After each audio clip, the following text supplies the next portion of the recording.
Buenos días, doctora. Yo voy a empezar, soy María del Carmen Melgar. Buenos días, compañero. Yo voy a empezar el tema de farmacología del sistema nervioso autónomo.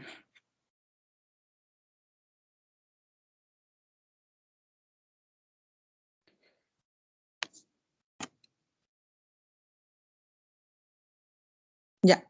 El sistema nervioso central el sistema nervioso central autónomo se divide en sistemas nervioso somático y sistema nervioso autónomo.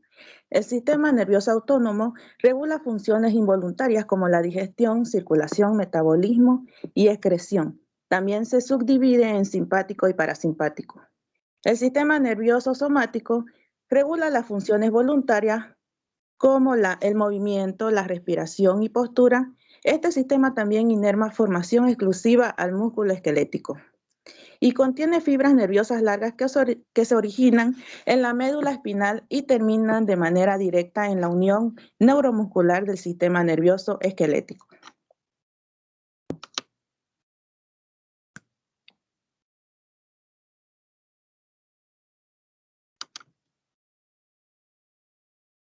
Ya.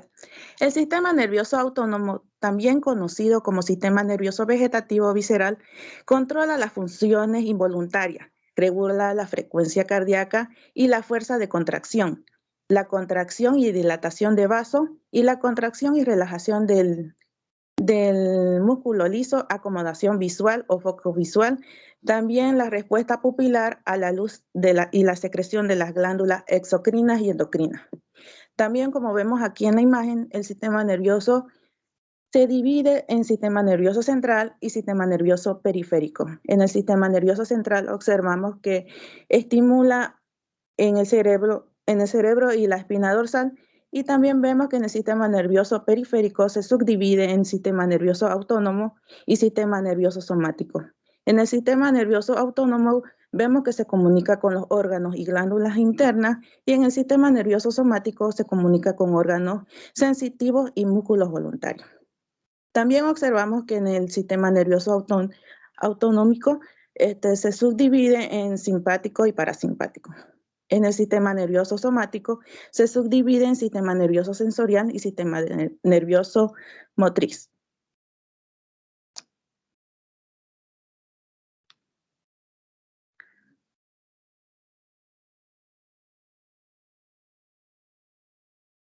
La mayor parte de los músculos y tejidos del organismo está inervada por fibras nerviosas del sistema nervioso autónomo.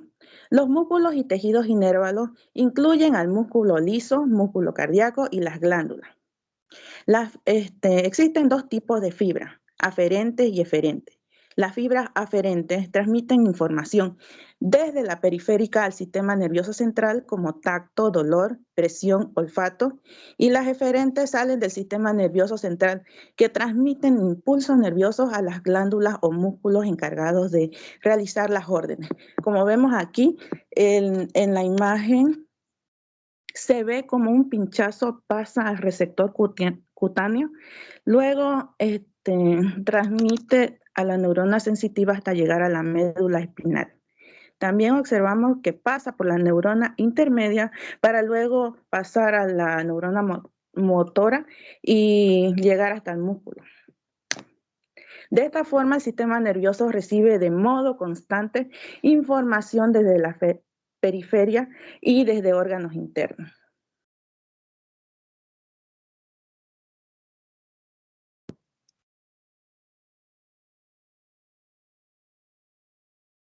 Las neuronas de las fibras sensitivas se localizan en los ganglios espinales, mientras que las fibras eferentes forman grupos distribuidos por todo el cuerpo, en los llamados ganglios autonómicos. Estos últimos dividen las vías nerviosas en dos secciones, denominadas preganglionares y postganglionares.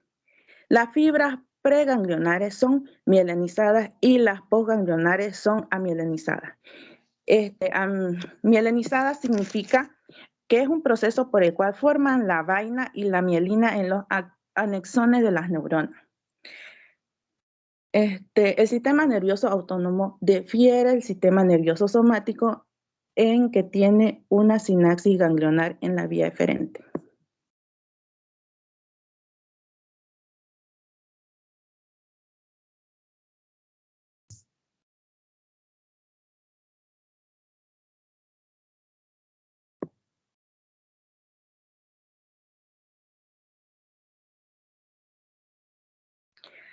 División del sistema nervioso autónomo. El sistema nervioso, como vimos, está dividido y formado por el sistema nervioso simpático y el sistema nervioso parasimpático y el nervio intestinal.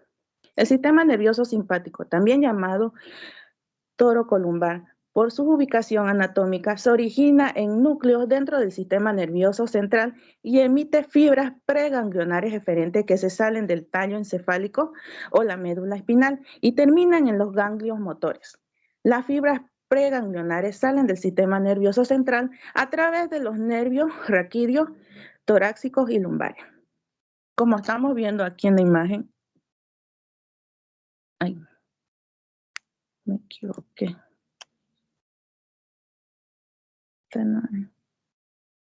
Ahí está. Como vemos en la imagen, vemos que empieza desde la región torácica y región lumbar a conectarse en el ganglio simpático para luego de entrar a las funciones del sistema simpático. Como vemos acá, los órganos, dilata la pupila, inhibe la salivación, relaja los bronquios, acelera el impulso cardíaco, inhibe la actividad digestiva, estimula la liberación glucosa por el hígado y secreción de la adrenalina en los riñones, relaja la vejiga y contrae el recto.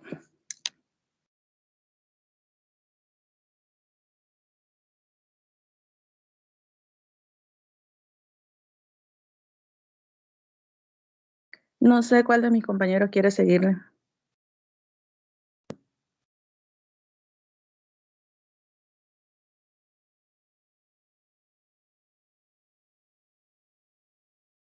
A ver, Durán, Sandoval, Sangüesa, Shock, pónganse al borde.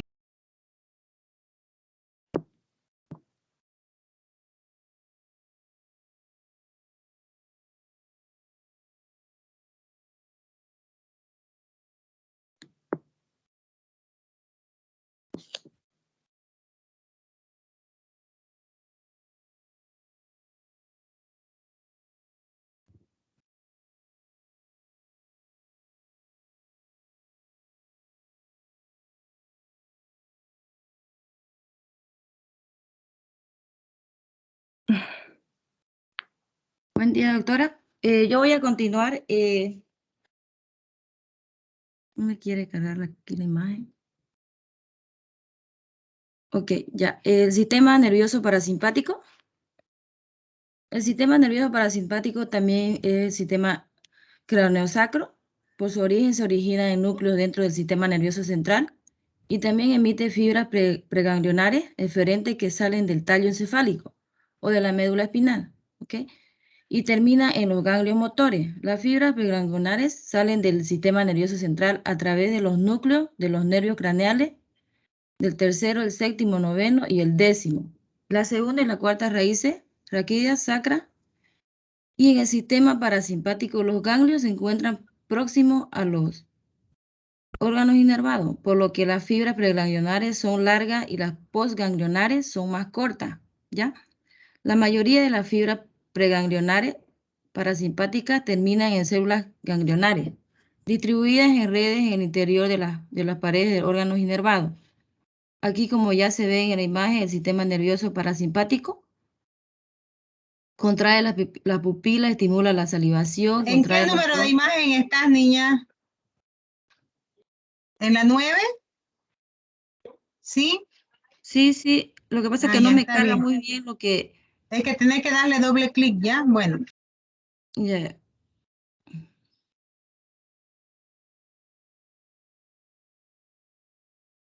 Ahora sí. No sé si es mi internet, pero me lentea al cargar.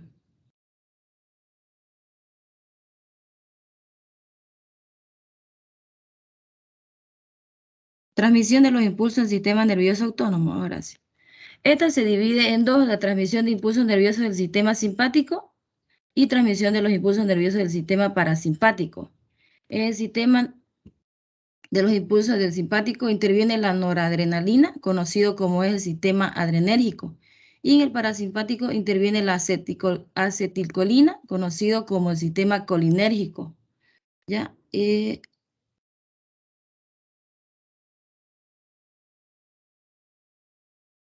Neurotransmisores del sistema nervioso simpático. La Eh, síntesis de... Disculpa, eso me tocaba ¿Por qué? exponer a mí. Sí, pero como estaba exponiendo a la compañera, pero igual, dale si tú quieres.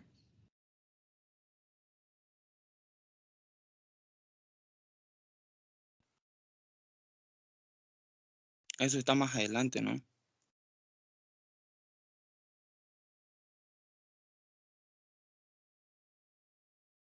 La que lleva el control debe manejar qué es lo que está hablando. Yo no sé por dónde se han quedado.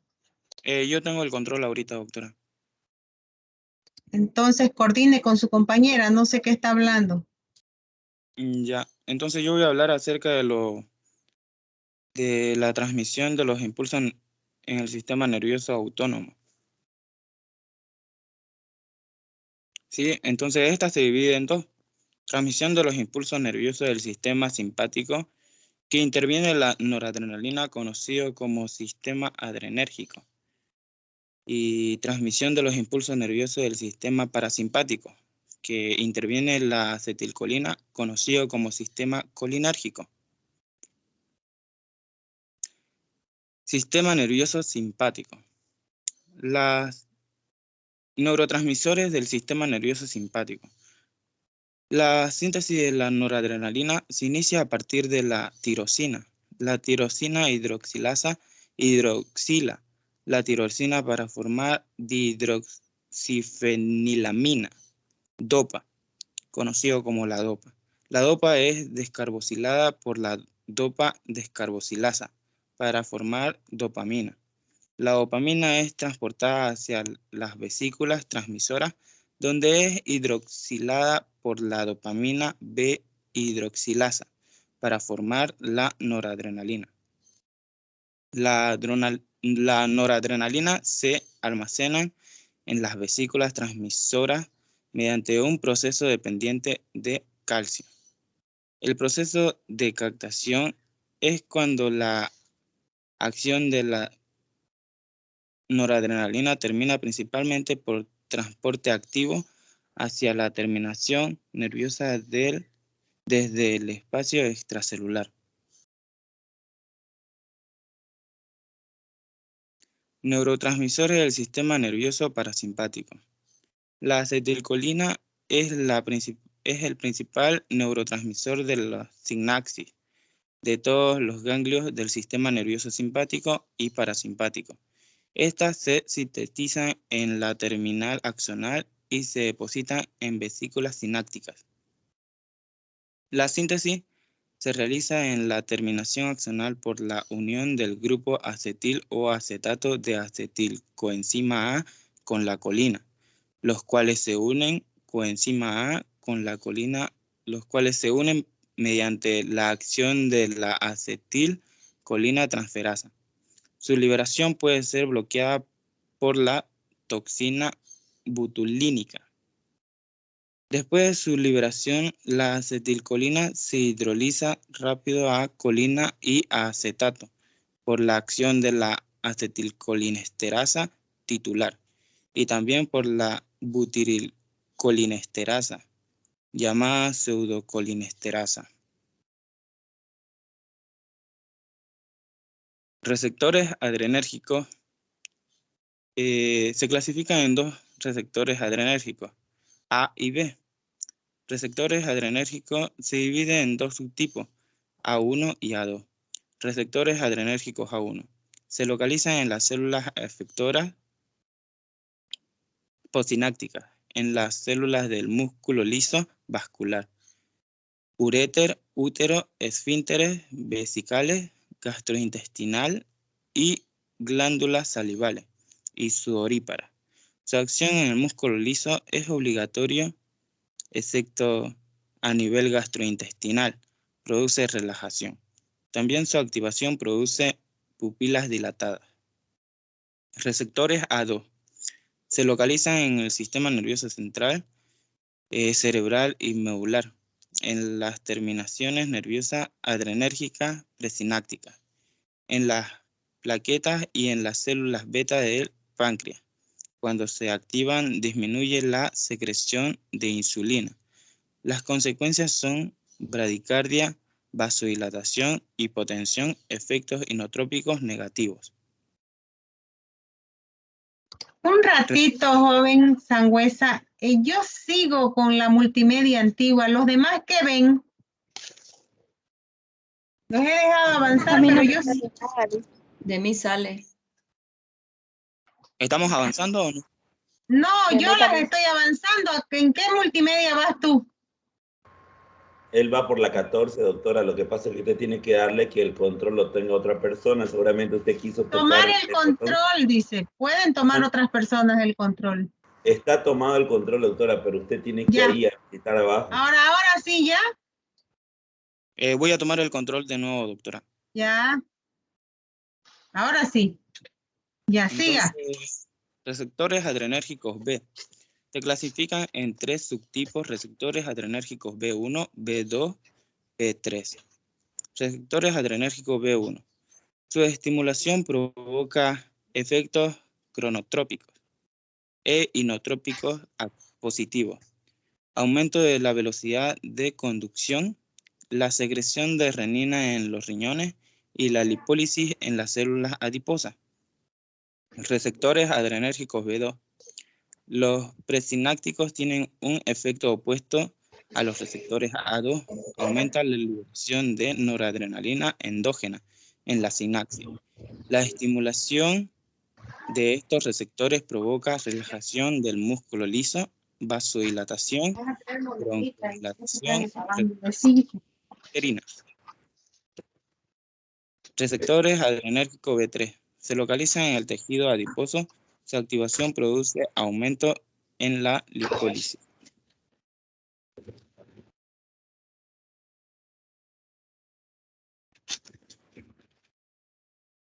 Fármacos simpático-miméticos. Se clasifican en fármacos de acción directa o indirecta para activar a los receptores adrenérgicos, presinápticos y postsinápticos. Los fármacos simpáticos miméticos de acción directa son adrenalina, noradrenalina y dopamina. Los fármacos simpáticos miméticos de acción indirecta es la anfetamina.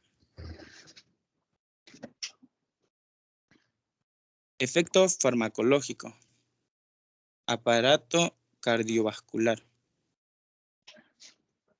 Los antagonistas de los receptores B1 aumentan la frecuencia cardíaca, aumenta el volumen explido en cada contracción cardíaca, medio del aumento de la fracción de eyección.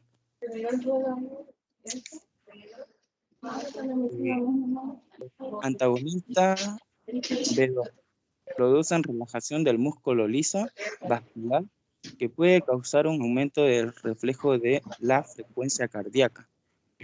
Los agonistas de los receptores A1 producen Tráemelo el recibo para que te haga tu recibo, querida. del músculo liso. Allá abajo está, ¿no?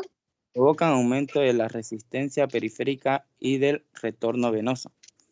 Los agonistas de los receptores A2 disminuyen la tensión arterial por una acción presináptica en las neuronas del sistema nervioso central, inhibiendo el sistema simpático.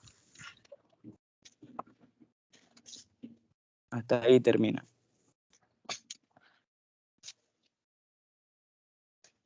Le toca a Jean-Pierre, creo.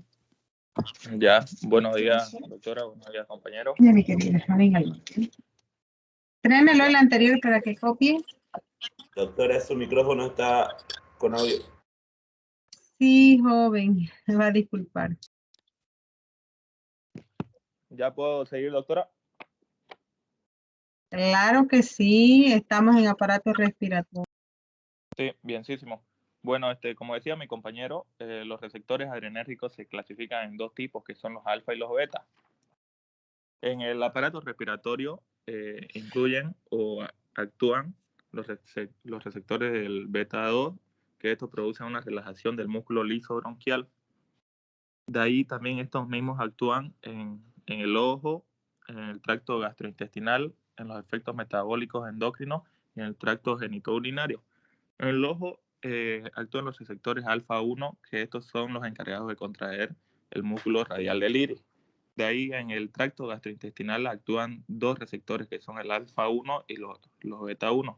Estos son los encargados son agonistas de los receptores alfa-1 y pueden o actúan con la contracción de los esfínteres gastrointestinales. En los efectos metabólicos, los agonistas de los receptores beta-2 aumentan la glucogenólisis de los músculos esqueléticos y en el hígado. De ahí en el tracto genitourinario, los agonistas de los receptores alfa-1 aumentan el tono del esfínter de la vejiga y en la próstata. Estos son agonistas de los receptores beta-2.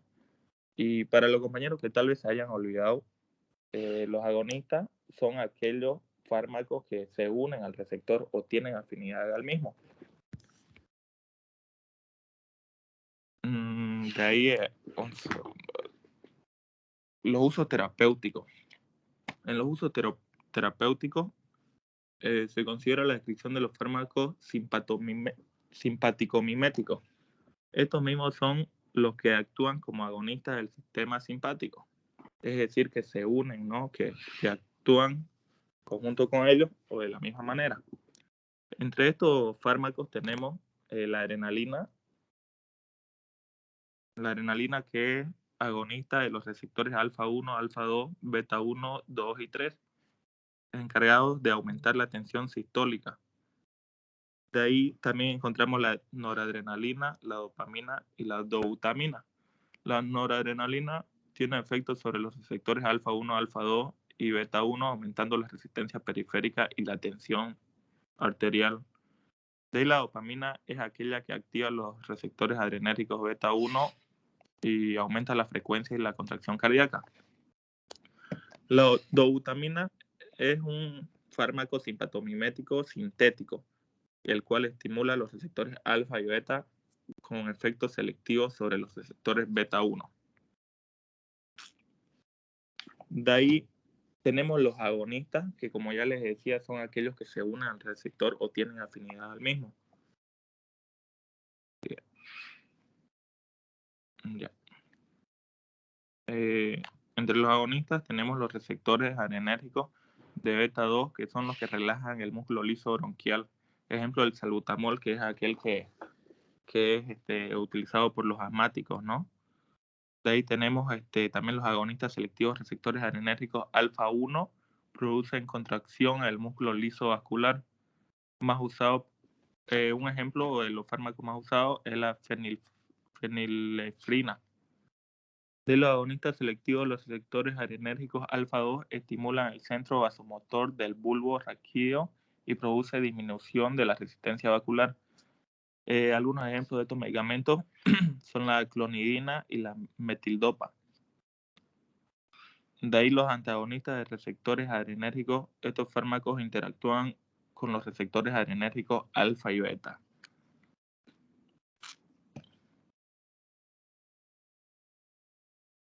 De ahí tenemos también antagonistas, ¿no? Estos ya son muy diferentes que los agonistas.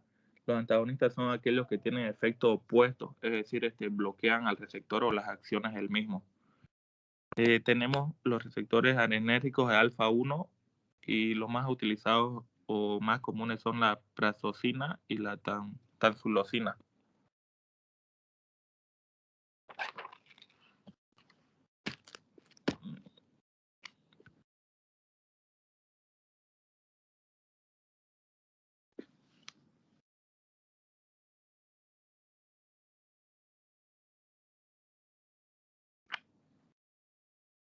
Ya, de ahí tenemos dos conceptos muy importantes para nosotros que tenemos que conocer, que son la farmacodinamia y la farmacocinética, que ya lo habíamos tocado en temas anteriores, pero lo vamos a recordar ahora, que la farmacodinamia es un antagonista selectivo, competitivo de los receptores alfa-1 y aumentan el flujo máximo mediante la relajación del músculo liso, aliviando la obstrucción. Y la farmacocinética sería la administrada por vía oral, se absorbe con rapidez en el intestino y la biodisponibilidad.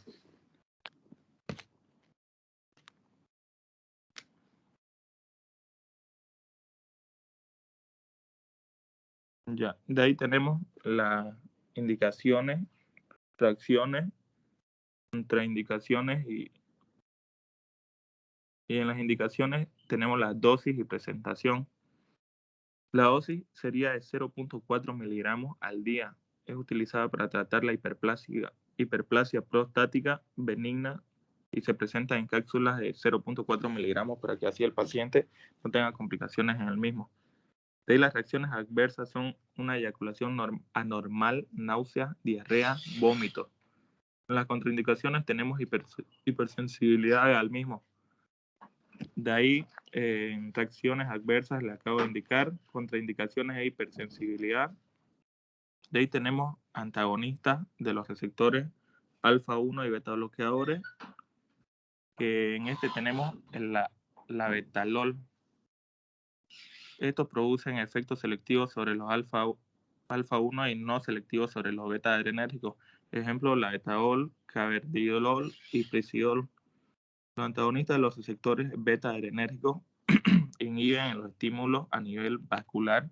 Estos fármacos disminuyen la producción de humor acuoso y reducen la liberación de renina. Eso sería todo. Le sigue uno de mis compañeros. Ok, ya escuché a Melgar. Durán no la escuché. Sandoval tampoco. ¿Dónde andan? Mary Durán. Voy a seguir yo, doctora Melgar, y luego va a seguir Sandoval. Ya. Sigan. Clasificación. Se clasifican en dos grupos, no selectivos y selectivos. Antagonistas receptores beta adrenérgicos no selectivos. El propanol, que se utiliza en tratamiento de la hipertensión arterial. Propanolol, no es propalol. A ver, y no se ve nada. ¿Quién está tomando control? Se salió de la pantalla, doctora.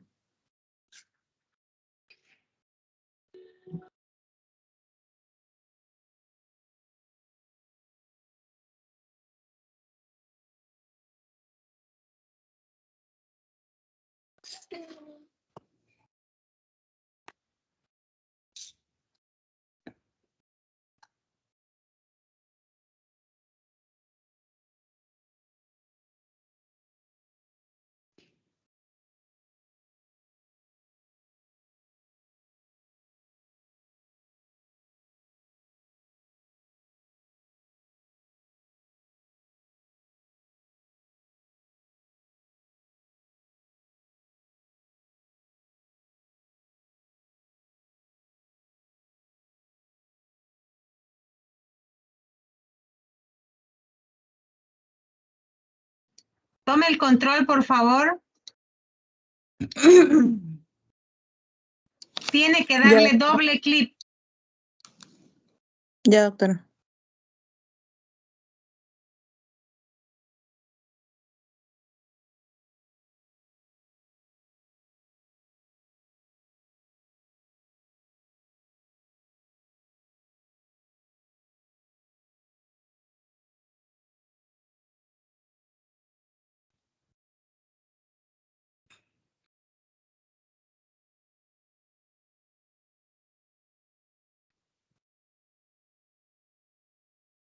Ya, Carmen, yo lo voy a seguir ya. Ya, sí. Soy Mary Durán, doctora. La clasificación. Perfecto, siga. Ya, lo que pasa es que un poquito está medio lento mi internet, pero voy a seguir. La clasificación se clasifica en dos grupos, no selectivo y selectivo. Tienes que darle doble clic para que aparezcan. No hagan con mucha cosa su multimedia porque aquí se ven los problemas. Dale doble clic. Ok.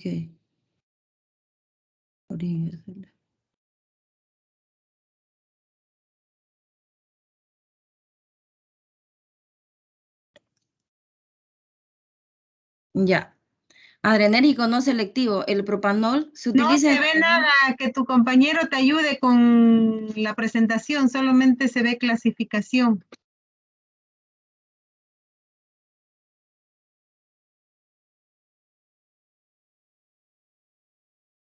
A ver, chicos, ¿quién me ayuda? Porque el mío me sale aquí. Ya están. ¿Ya está? Sí.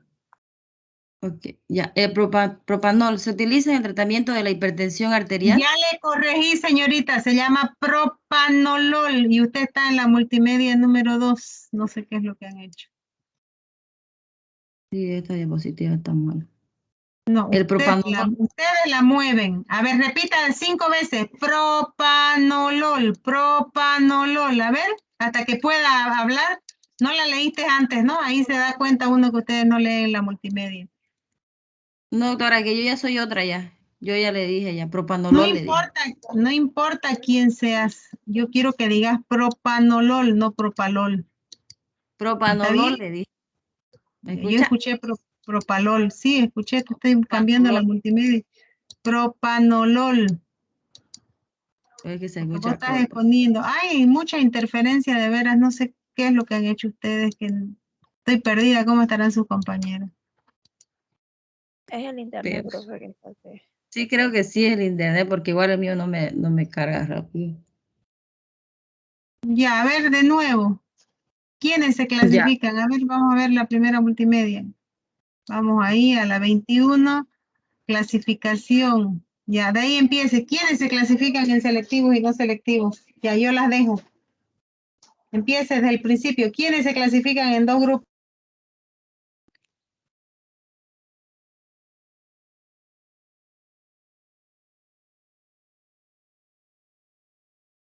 Ya, clasificación. Se clasifican en 2 grupos, no selectivo y selectivo. ¿Quiénes se clasifican en 2 grupos?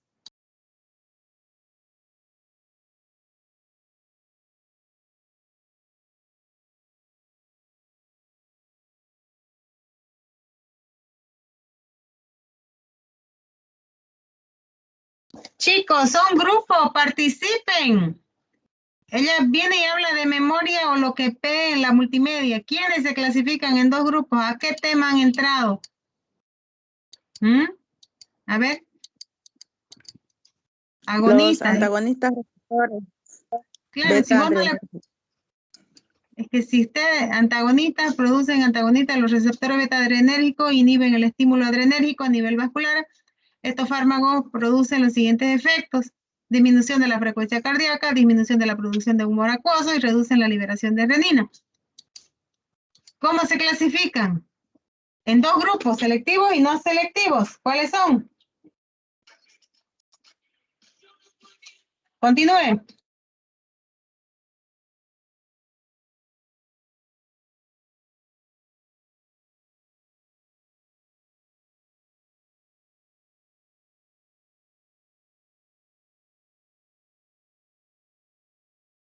Continúen.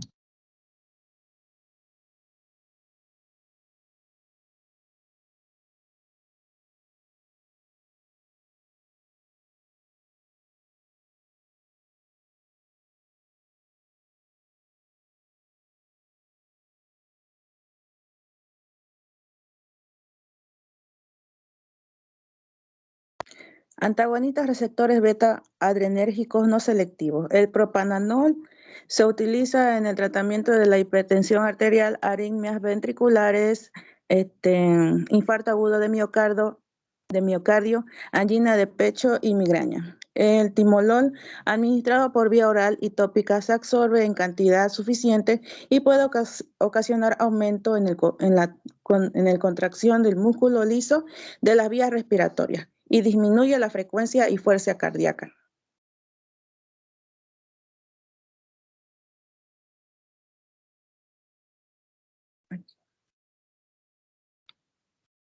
Los antagonistas adrenérgicos selectivos beta 1, está el metoprolol, ofrece mayor ventaja que los antagonistas beta no selectivos en el tratamiento de la enfermedad cardiovascular en pacientes asmáticos.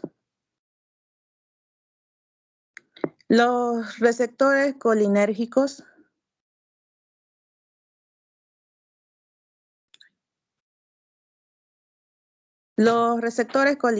se dividen en muscarínicos y nicotínicos. El nombre deriva de la estimulación selectiva estos receptores por la muscarina y nicotina. Los receptores muscarinos se localizan en las terminaciones neuroefectoras postsinápticas en el sistema nervioso parasimpático. Su estimulación produce las acciones del sistema nervioso parasimpático.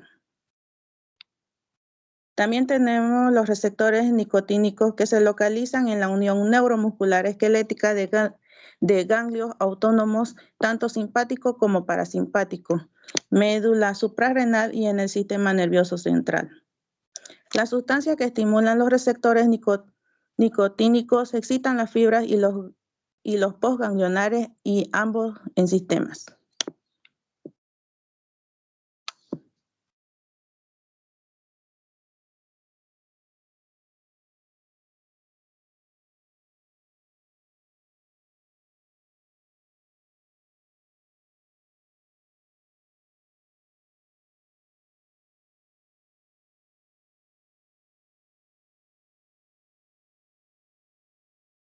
Expusieron Melgar, Sandoval y Sangüesa. Perdón, Shock, Sangüesa y Melgar. Doctora. ¿Dónde está Durán y Sandoval? Sí, ahora sigo yo, doctora Sandoval. Sigo con el ¿Y Durán qué tracto hizo Durán? gastrointestinal. ¿Yo estoy aquí, doctora? ¿Y expusiste? Sí, pues. Ya, pues. Se me corta por parte de la señal, le dije. Creo que no me escuchaba. Bueno, el tracto gastrointestinal.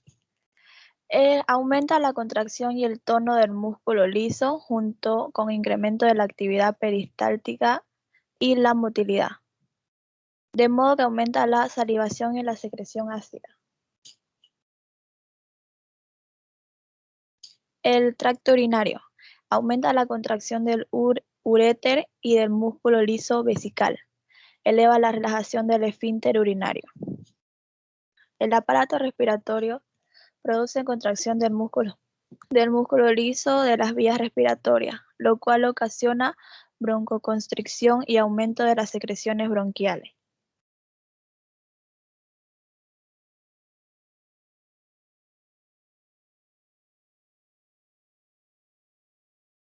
Las glándulas exocrinas. Aumentan la secreción de las glándulas lagrimales, salivales y sudoríparas. Su clasificación. Se clasifican en inhibidores de la colinesterasa de acción corta, edrofonio, e inhibidores de la colinesterasa de acción prolongada, neostigmia, piridostigmia y A ver, niña. fisostigmia. Neostigmina, piridostigmina y fisostigmina. Están, además de mal escrito, ni siquiera lo leíste en el texto. Estás hablando remedios que no son. Bueno, lo vamos a cortar aquí. No me gusta para nada esta exposición toda cortada. Yo voy a dar otra. Grabando y dejar de presentar.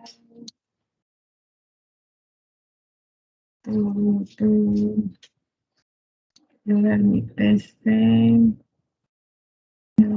Aquí. Ah, no, perdón. Eso es. PC,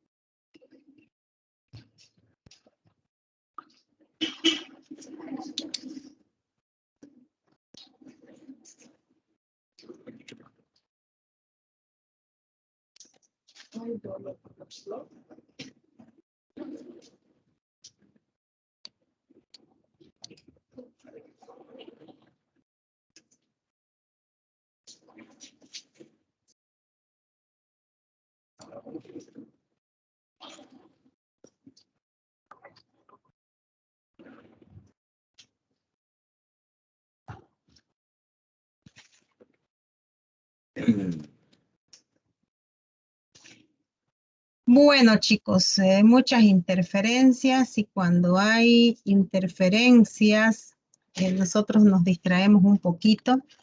Además, se nota cuando el estudiante hizo una prelectura del tema, vienen a improvisar y esto resulta en nota. Ustedes después me dicen, yo expuse, pero ¿qué expusiste? Para vergüenza, porque no saben ni pronunciar acentuaciones algunos, no digo todos, ¿no? Pero es el reflejo del grupo. Entonces, personalmente no me pude concentrar en el tema, por eso que estoy atreviéndome a dar otra, ¿ya? Que lo vamos a pasar de manera más rápida para que ustedes se den cuenta cómo es lo que ustedes tienen que hacer y haber leído previamente para no entrar en todos estos detalles. Miren, bueno, el sistema nervioso autónomo está dividido en dos, ¿no? Nosotros vamos a ver que la funcionalidad que tiene es controlar los movimientos musculares involuntarios y realiza dos funciones importantes. Uno que es acelerador y otro que disminuye las actividades internas del cuerpo. Esto es muy importante porque si no fuera así, nuestro cuerpo pudiera perder el control de todas las actividades normales que tiene. El sistema nervioso autónomo recibe información visceral y del medio interno para actuar sobre sus músculos, glándulas y vasos. Entonces, él hace esa situación de recibir información para proveer las necesidades de cada uno de estos órganos. El sistema nervioso autónomo, llamado también neurovegetativo o llamado también sistema nervioso involuntario, se activa principalmente por centros nerviosos que están situados donde, como sus compañeros dijeron, en la médula espinal, tallo cerebral, en el hipotálamo también.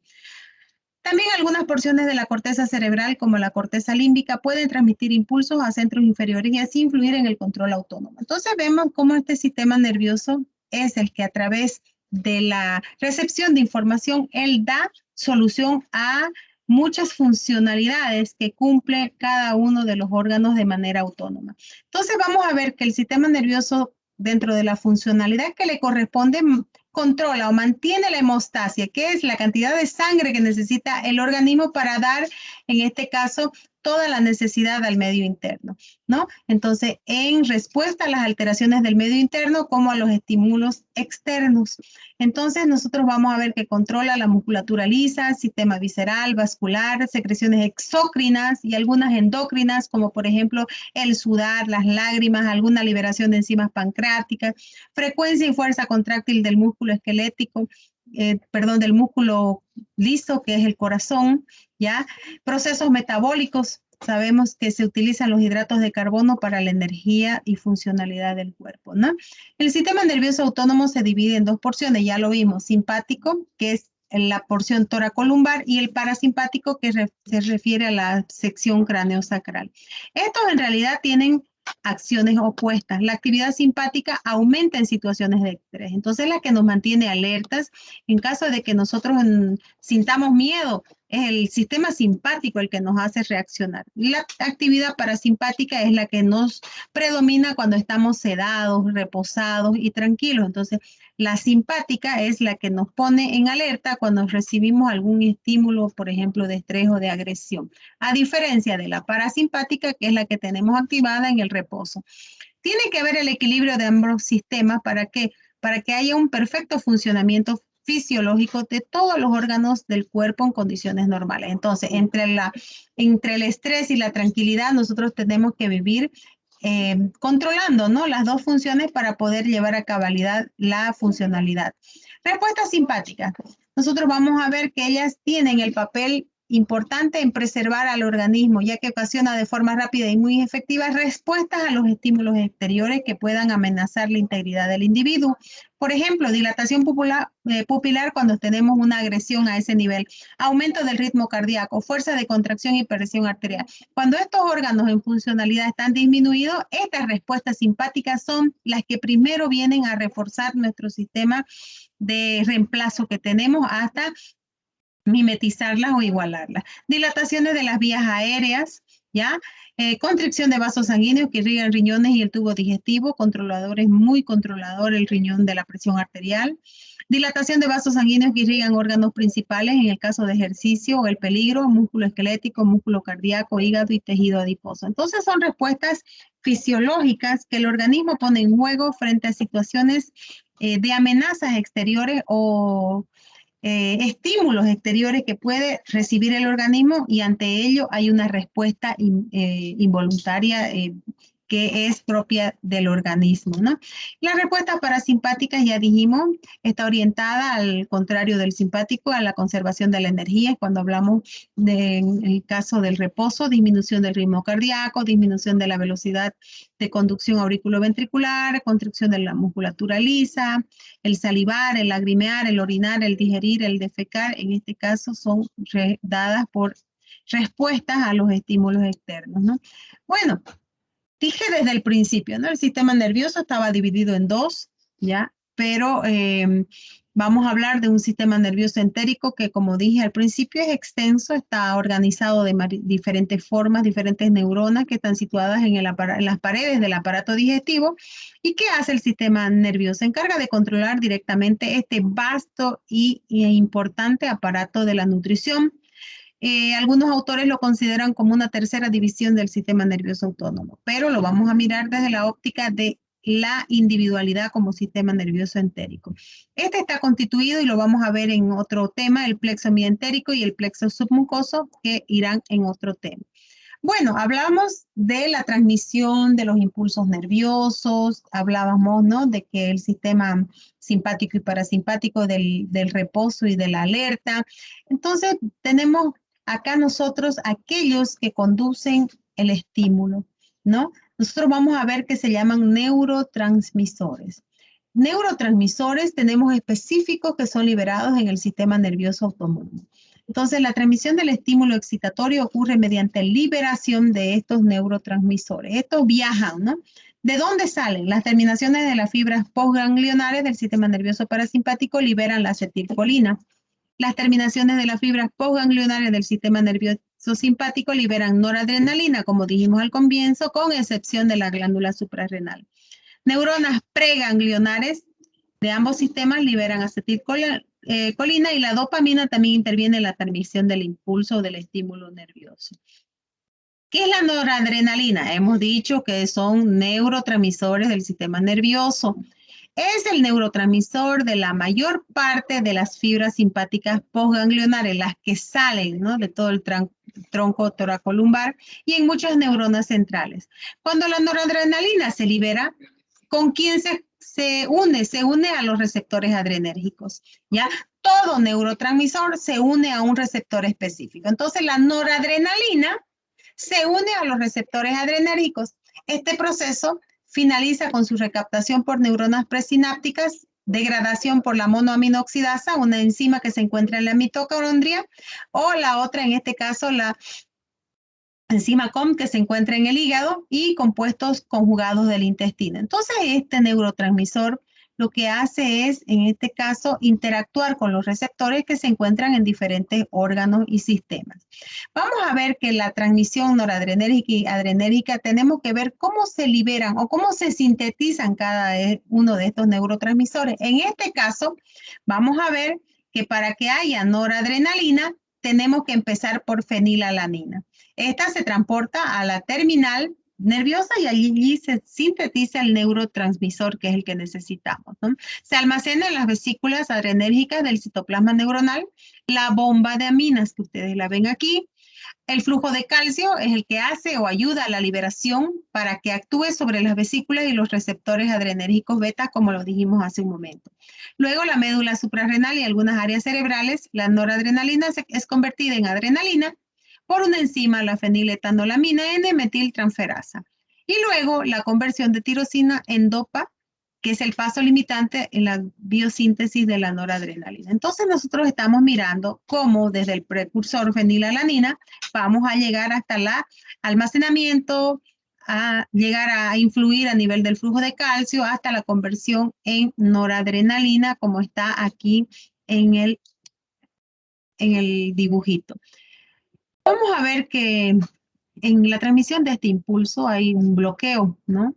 Entonces vamos a ver que en caso de la metiltirosina, en caso de que se necesite aumentar o disminuir, vamos a ver que ella bloquea la conversión de tirosina a dopamina. Entonces, en casos de situaciones específicas, ellas son las que actúan, estas enzimas, para aumentar o disminuir el proceso. La reserpina también impide el almacenamiento de noradrenalina. Entonces, son estos medicamentos los que nosotros vamos a tener, o estos activos, para causar estas situaciones de bloqueo en ese nivel, cuando hay mucha liberación en algunos casos patológicos, o la potenciación de la transmisión adrenérgica. Nosotros vamos a ver que cuando hay algunos activos como la cocaína, los antidepresivos tricíclicos, inhiben la recaptación de noradrenalina, y los segundos inhiben la monoaminoxidasa en el compartimiento citoplasmático. La tiramina y anfetaminas, que son anorexígenos, igual, indirectamente son capaces de liberar los neurotransmisores almacenados en las vesículas noradrenérgicas. De esta forma, vamos a ver que aumentando o disminuyendo este proceso de transmisión, podemos utilizar estos efectos para aumentar o disminuir algunos procesos fisiológicos. Vamos al otro neurotransmisor. La acetilcolina es fundamental en las neuronas motoras bulboespinales, las fibras preganglionares autónomas, las fibras colinérgicas postganglionares a nivel del sistema parasimpático y muchos grupos neuronales del sistema nervioso central. Vamos a ver, al igual que el anterior, se sintetiza a partir de la colina por efecto de una enzima, la acetilcoenzima A, que está a nivel mitocondrial, mediante una enzima, la colina acetiltransferasa.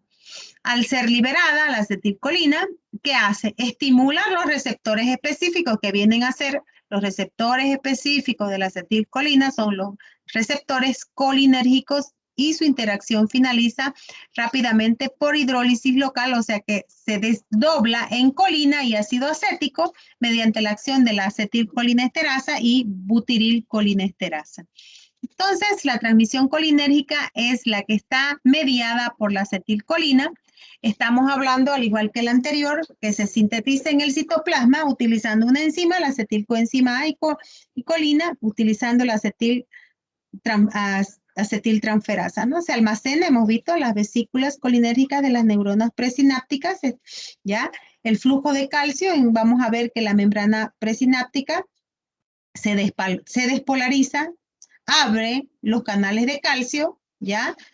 Tipo L, y el calcio positivo despolariza la membrana de la vesícula y se libera acetilcolina al espacio sináptico. El espacio sináptico es el espacio que existe entre neurona y neurona, ¿no? Luego, las moléculas de acetilcolina pueden unirse, hemos dicho, a su receptor, que puede ser nicotínico, muscarínico, haciendo referencia a su efectividad con la nicotina. Y se degrada rápidamente a acetilcolinesterasa a través de la enzima en colina y ácido acético y butirilcolinesterasa. De esta manera, nosotros tenemos acetilcolina liberada a los espacios sinápticos para que nos ayuden en la transmisión del impulso nervioso. Entonces, igual, esta liberación se puede ver bloqueada, ¿ya? Por algunos compuestos, ¿ya? Que bloquean el transporte de la colina al espacio intercelular, que impiden el almacenamiento en las vesículas, o la toxina botulínica, que bloquea la liberación de acetilcolina al espacio sináptico, entonces bloquea la transmisión del impulso nervioso. Entonces, a través del uso de estas sustancias, nosotros vamos a ver que puede impedirse la liberación de este neurotransmisor importante a nivel del sistema nervioso. La dopamina igual, ¿no? Ya hemos hablado, vamos hablando del tercer neurotransmisor, liberada en el hipotálamo, no se olviden. ¿Qué hace ella? Inhibe la liberación de prolactina del lóbulo anterior de la hipófisis. Vamos a ver que la dopamina tiene 5 receptores y sus variantes entre cada uno de ellos. Vamos a hablar que hay una sustancia química llamada dopamina. En realidad es un simpático mimético. ¿Qué significa simpático mimético? Mimetiza o emula la acción del sistema nervioso simpático, promoviendo el incremento de la frecuencia cardíaca, de la presión arterial. A su vez puede producir efectos deletéreos como taquicardia o hipertensión arterial. Entonces estamos hablando de que este tipo de medicamentos sirve en caso de que nosotros estemos con una deficiencia a ese nivel. Diferencia, la disminución de dopamina en el cerebro en pacientes con enfermedades como Parkinson, ¿ya? En respuesta a la dopamina existe la L-Dopa, que nosotros la tenemos en el mercado como levodopa, viene a ser el precursor de la dopamina. Entonces, aquellos que tienen alteración en la transmisión del impulso, muy claro en las manifestaciones clínicas de personas que tienen Parkinson, tenemos en el mercado la L-Dopa, que se llama levodopa, y damos a esa persona precursores de dopamina para que él pueda tener una transmisión normal y no tenga las manifestaciones que ustedes conocen en las personas que están con Parkinson. Biosíntesis de la dopamina, igual hemos visto, ¿no? Dijimos que es sintetizada en las neuronas, en las glándulas suprarrenales, hacen una reacción química de hidroxilación de la L-tirosina a L-dopa mediante una enzima llamada la tirosina 3-monoxigenasa, también conocida como tirosina hidroxilasa, y después de la descarboxilación de la L-dopa por L-dopa descarboxilasa, en algunas neuronas la dopamina es procesada hacia la noradrenalina por la enzima dopamina beta hidroxilasa. En las neuronas la dopamina se almacena, se sintetiza, aquí está el ejemplo, se almacena, se sintetiza en las vesículas dopaminérgicas, las cuales liberan al espacio sináptico, ya en respuesta a la potencial presináptica que está recibiendo. Entonces estamos mirando una vez más cómo cada una se sintetiza, cómo se almacena y cómo se libera y cómo está en algunos casos que se aumentada o disminuida, depende de las necesidades del organismo. Entonces hemos hablado de los neurotransmisores. ¿Cuáles son los neurotransmisores? Ustedes ya los han escuchado. Cada neurotransmisor necesita un receptor, alguien que los reciba. Ellos están siendo liberados para cumplir una funcionalidad de aumentar o disminuir para emular, han visto el término, ¿no? Entonces los receptores son aquellos que se van a unir a los neurotransmisores. Entonces, neurotransmisores consiguen un determinado efecto interactuando en la sinapsis con los receptores del sistema nervioso autónomo. Estos receptores se dividen en adrenérgicos y colinérgicos. Entonces, nosotros vamos a hablar, cuando hablamos de receptores, dijimos, cuando hablamos de la estructura de la membrana celular, hemos dicho, ¿no? Es una membrana bilipídica que está intercalada por proteínas plasmáticas que se comportan como receptores. En este caso, los receptores del sistema nervioso autónomo, llámese las neuronas, se dividen o se llaman adrenérgicos y colinérgicos, que son específicos para este tipo de funcionalidad. Se encuentran en la membrana presináptica o postsináptica, en este caso hablando con puntualidad. Receptores adrenérgicos se encuentran en la neurona, en la membrana de las neuronas, se dividen en alfa, beta, dopaminérgicos. Los alfa adrenérgicos se dividen en alfa 1 y alfa 2. Los receptores alfa 1 en realidad son receptores postsinápticos que nos encontramos después de que son liberados en la sinapsis, que es la unión neurona con neurona.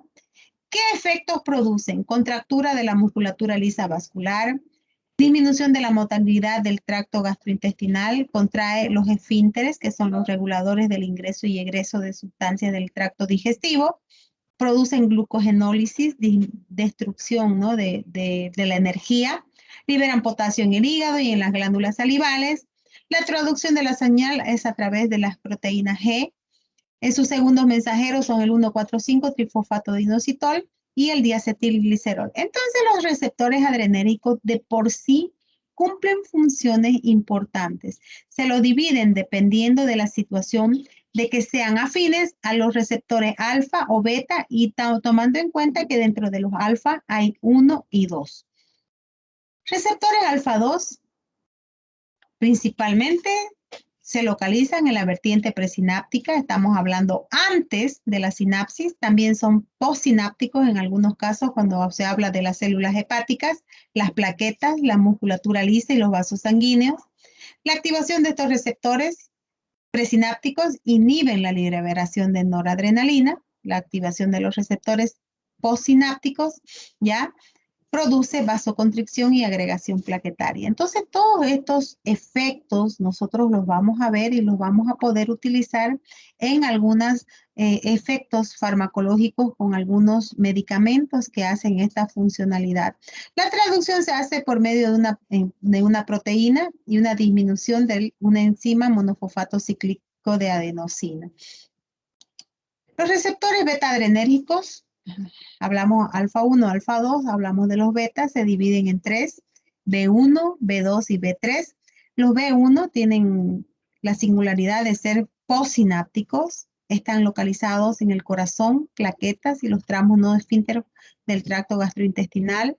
Su activación, ¿qué produce? Normalmente cuando se activan estos beta-adrenérgicos producen aumento de la frecuencia cardíaca, de la fuerza de contracción cardíaca, relajan las partes no esfintéricas del tubo digestivo, hacen un efecto sobre la agregación plaquetaria, aumento de la liberación de noradrenalina, secreción de amilasa en las glándulas salivales. Entonces, la traducción de la señal se realiza a través de las proteínas GS con un aumento del adenosín trifosfato cíclico, ¿no? Los receptores B2, a diferencia, su activación produce relajación. Normalmente estos medicamentos receptores B2 tienen un efecto, como decían sus compañeros, ¿no? Efectos a nivel del sistema respiratorio, a nivel bronquial, la glucogenólisis en el hígado, inhibición de la liberación de histamina por los mastocitos, entonces estamos hablando de los procesos alérgicos, temblor de la musculatura esquelética. La traducción de la señal se hace a través de las proteínas GS con aumento del adenosín trifosfato cíclico. Los receptores B3, nosotros, según la bibliografía, son 10 veces más sensibles a la noradrenalina que la adrenalina. Entonces, es relativamente resistente al bloqueo del propanolol. Al parecer, estos medicamentos regulan la lipólisis en seres humanos. No sé si ustedes han visto el clenbuterol utilizado por muchos deportistas que quieren quemar grasa y aumentar la musculatura, ¿ya? Entonces, ellos utilizan este tipo de medicamentos porque según la bibliografía regulan la lipólisis en los seres humanos. Se ha sugerido también polimorfismos en el gen de este receptor. Está relacionado con el riesgo de obesidad y diabetes tipo 2 en algunas poblaciones, aunque no es absoluto, pero ya está citado en la bibliografía. Interés también en que los agonistas selectivos de este receptor puedan ser benéficos en el tratamiento de la obesidad y de la diabetes tipo 2. Vamos a otro, los receptores dopaminérgicos se localizan en el sistema nervioso central, vasos sanguíneos, neuronas postganglionares del sistema nervioso simpático.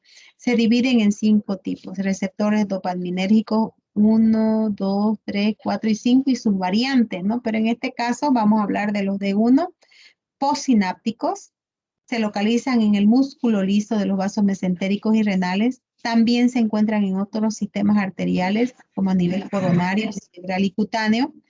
La activación de estos receptores provoca una ligera vasodilatación, aumentando el flujo sanguíneo. Los agonistas de 1, dopamina, adrenalina, por ejemplo, uno de ellos también es la metoclopramida como producto químico. Y los antagonistas de 1, el haloperidol, droperidol y las fenotiacinas. Receptores de 2 se encuentran a nivel pre- y postsinápticos. Tienen un efecto similar a los alfa 2, inhiben la liberación de noradrenalina con un efecto vasodilatador. Los postsinápticos no son identificados de manera total y posiblemente tengan un efecto vasoconstrictor. Agonistas 2 tenemos la dopamina, la bromocriptina y los antagonistas de 2, la domperidona. Localización de los receptores de la dopamina y su ligando. Nombre del receptor D1 y D5 se encuentran en el encéfalo, en tejidos efectores. Eso ustedes tienen que saber para saber cuál es el efecto que hacen cada uno de estos medicamentos que son, en este caso, los encargados de aumentar o disminuir con el afán de mimetizar. Estimulación de la diaciclasa, aumento de la MP cíclico, D2 en el encéfalo, inhibición de la adenilciclasa, aumento de la conductancia del potasio. El D3 se encuentra en el encéfalo, inhiben la adenilciclasa. La D4 se encuentra en el encéfalo y en el aparato cardiovascular, igual inhiben la adenilciclasa. Y estos son los efectos que nosotros vamos a tener. Vamos a hablar de la acetilcolina. La acetilcolina hemos visto, ¿no?, que se libera, se sintetiza, se libera a nivel de la sinapsis. La acetilcolina, haciendo referencia a estos productos químicos, se dividen en muscarínicos y nicotínicos. Hemos dicho que el nombre deriva de la estimulación selectiva de estos receptores a los alcaloides de la muscarina y la nicotina. De ahí deriva el nombre de que sean, cuando nosotros hablemos siempre de acetilcolina, ustedes tienen que saber que los receptores de la acetilcolina son muscarínicos y nicotínicos. Eso yo les voy a preguntar en el examen. ¿Qué son los receptores muscarínicos? Hemos dicho que se localizan en la sinapsis, en el espacio entre neurona y neurona, en este caso a nivel postganglionar. La estimulación de los receptores muscarínicos ocasiona bradicardia, es una alteración del ritmo cardíaco, y endotropismo negativo es una contracción del músculo liso, broncoconstricción, salivación, hipermotilidad gastrointestinal, aumento de la secreción gástrica. En este caso, la protropina viene a ser el bloqueo de muscarínico.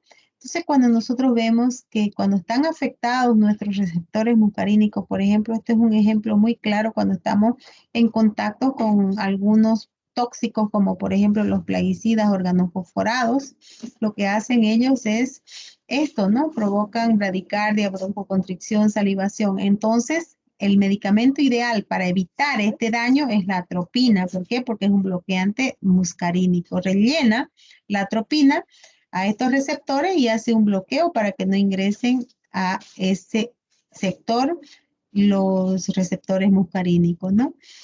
Los receptores nicotínicos se encuentran a nivel neuronal pre- y postganglionar, tanto en el sistema simpático como el parasimpático. Entonces, las sustancias que estimulan los receptores nicotínicos, ¿qué hacen? Excitan las fibras postganglionares de ambos sistemas, tanto del simpático como del parasimpático. Entonces, aquí tenemos los receptores nicotínicos de la acetilcolina y los receptores muscarínicos de la acetilcolina, ¿no? Ellos se encuentran ubicados, los primeros, los receptores nicotínicos, en la membrana postsináptica. Entonces, todos los ganglios autónomos, todas las uniones neuromusculares y algunas rutas del sistema nervioso central. Y los receptores muscarínicos de la acetilcolina produce efectos en los nervios parasimpáticos, como dijimos hace un momento, del corazón, de la musculatura lisa y las glándulas, receptores acoplados a las proteínas G, como lo dijimos en la anterior multimedia. Tipo de receptores, su localización típica de los muscarínicos N en receptores muscarínicos M1. Vamos directamente a los fármacos. Esto le tocaría al otro grupo, pero les vamos a dar un enfoque para que podamos entender. Hemos hablado de los neurotransmisores, hemos hablado de los receptores, ¿no? Cada neurotransmisor tiene un receptor específico, ustedes ya los conocen y los tienen que resumir en su cuaderno. Entonces, dentro de la farmacología que nosotros nos interesa es esto. En realidad es este el tema que nosotros tenemos que revisar, ¿no? Clasificación de fármacos que actúan sobre el sistema nervioso autónomo. Tenemos los fármacos parasimpático-miméticos. En algunas bibliografías lo van a hallar como colinomiméticos. Son aquellos fármacos que parcial o totalmente actúan sobre los receptores colinérgicos, ¿ya? Entonces, dentro de la familia tenemos los fármacos anticolinérgicos o los parasimpaticolíticos. Dentro de ellos también tenemos los fármacos adrenérgicos o simpático-miméticos, ¿no? Y aquellos que parcial o totalmente actúan sobre los receptores adrenérgicos. Y los fármacos simpaticolíticos o adrenolíticos, como lo llaman alguna bibliografía. Lo vamos a ver cada uno de ellos. Los fármacos simpático-miméticos, en realidad lo que hemos dicho, son inhibidores de la acetilcolinesterasa y la butilcolinesterasa. Todos ellos pertenecen a la familia química, son ésteres de colina. Entre los medicamentos que tenemos para simpaticomiméticos tenemos la acetilcolina, metacolina, el carbacol y el betancol. De acción reversible tenemos la neostigmina, fisostigmina, piridostigmina, edrofonio, ambemomnium. ¿Ya? De acción irreversible tenemos otros productos que tenemos, por ejemplo, netamente tóxicos. Les hablaba hace un momento. Hablábamos del malatión, paratión, son plaguicidas, carbaril, cipermetrina, ¿ya? Algunos plaguicidas que tienen en su composición compuestos organofosforados, organoclorados, ¿ya? Y dentro de los inhibidores también tenemos los alcaloides colinomiméticos. Dentro de ellos están la pilocarpina, muscarina y arecolina. Cada uno de ellos con sus características propias, como hemos hablado, aumentar o disminuir para emular o mimetizar. Luego tenemos los fármacos anticolinérgicos o parasimpaticolíticas, Tenemos los naturales, los semisintéticos y sintéticos. Los naturales, bueno, de lógica, que está la atropina, la escopolamina y la iosinamina. Los semisintéticos y sintéticos, los anticolinérgicos generales. Ya su compañera nos va a dar a conocer la atropina, el metilbromuro de homoatropina, metilbromuro de escopolamina, butilescopolamina, que son antiespasmódicos por sus características que hemos hablado. Los de uso oftalmológico, eucotropina, ciclopentolato, tropicamida. Antisecretores gástricos, tenemos la piperenzepina, ¿ya? Y tenemos los espasmolíticos urinarios, que está el prifinio, el flavoxato, que se utiliza muchísimo cuando hay infecciones urinarias como un antiinflamatorio. Anticolinérgicos antiparkinsonianos que en realidad tienen efecto relajante central. El viperideno, la orfenadrina, que se utilizan bastante, los dispensamos en la farmacia. El triexifenidilio, no lo conozco, ¿ya? Y los fármacos adrenérgicos simpaticomiméticos, que en realidad son estimulantes adrenérgicos, receptores alfa, receptores beta. Habíamos hablado, ¿no? Selectivos alfa 1, alfa 2, noradrenalina, metaraminol, etilefrina, hablamos de descongestionantes nasales, ¿no? Vasoconstrictores, nafasolina, silmetassolina, tiramina. Todos estos los vamos a encontrar especialmente para vía ocular o nasal.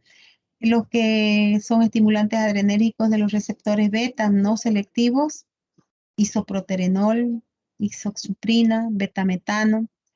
Selectividad por los beta 1, la dobutamina, selectividad por los beta 2, el salbutamol, clenbuterol, terbutalina, fenoterol, salmeterol. Esos medicamentos ustedes ya los tienen que saber, lastimosamente tienen que aprender. Todas estas multimedias que estoy dando de último lo tienen que manejar con dominio, por eso la van a repetir 5 veces estas últimas multimedia. Fármacos simpaticolíticos o adrenolíticos, tenemos para los simpaticolíticos presinápticos, ¿no? Los axoplasmáticos, axón, estamos hablando de la cola de la neurona, ¿no? Reserpina, resisamina, guanetidina, batanidina. Los agonistas alfa-2 adrenolíticos de acción central, la clonidina, alfa-metildopa, muy controlador en la hipertensión en mujer embarazada, el guanabens, guanafacina.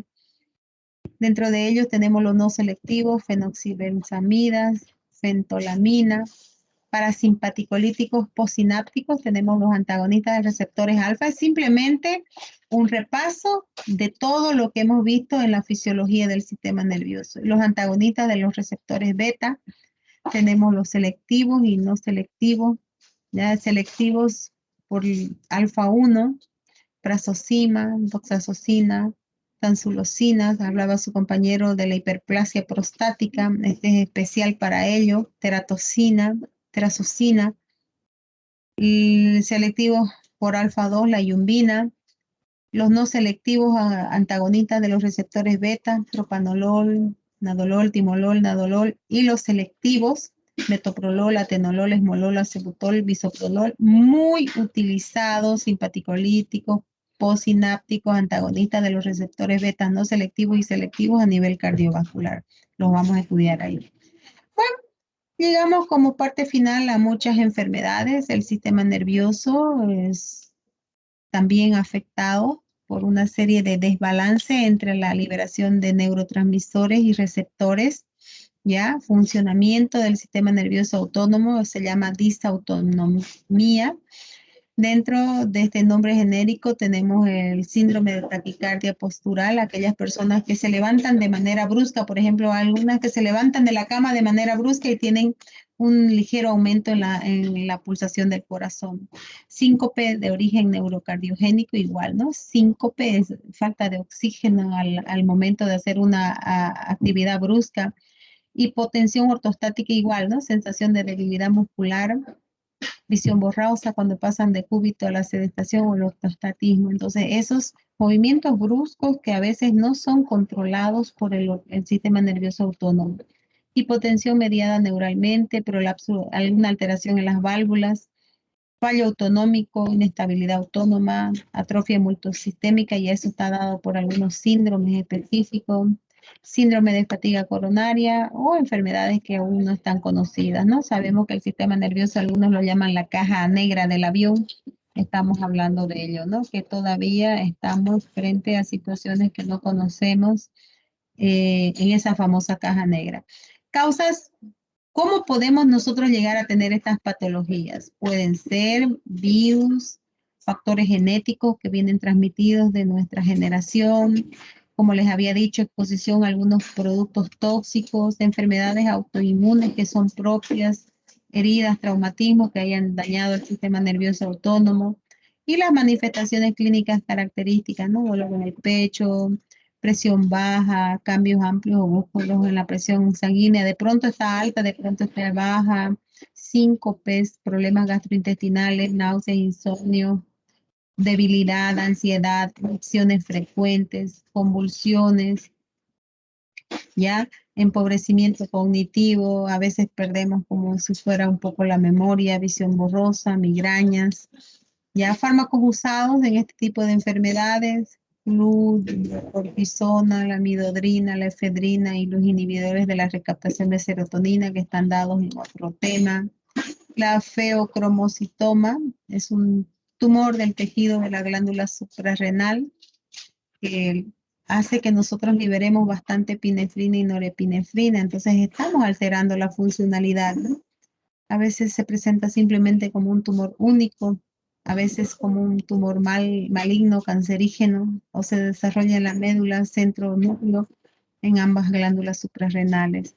Esta enfermedad se caracteriza por manifestaciones clínicas. El paciente tiene dolor abdominal, dolor torácico, rápidamente se irrita, nervioso, pálido, palpitaciones, frecuencia cardíaca aumentada, dolores de cabeza, sudoraciones, pérdidas de peso por la alteración a nivel de la glándula suprarrenal, ¿no?